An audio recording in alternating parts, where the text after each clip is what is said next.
Is your front-load washer failing to start, getting stuck mid-cycle, displaying unusual error codes, or becoming completely unresponsive? A faulty main control board could be preventing your washer from communicating with its essential components and completing a wash cycle.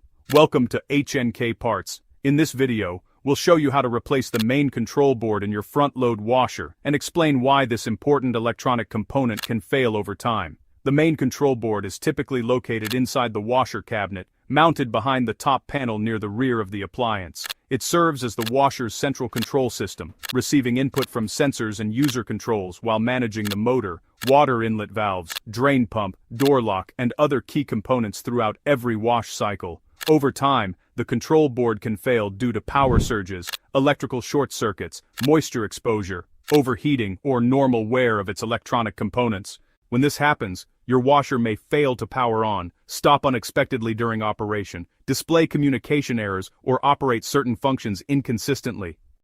Before starting the replacement, disconnect the washer from the power supply and turn off the water supply for added safety. Move the washer if needed to access the rear. Remove the screws securing the top panel, then slide the panel back and lift it off to expose the control board housing.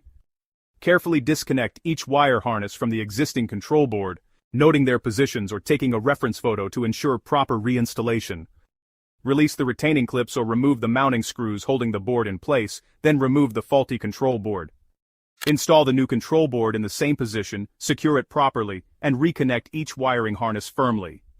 Reinstall the top panel, tighten the screws, restore the water and power supply, and run a short wash cycle to verify that the washer operates normally and completes each stage correctly. If your washer continues to experience control or communication issues, additional components may also require inspection.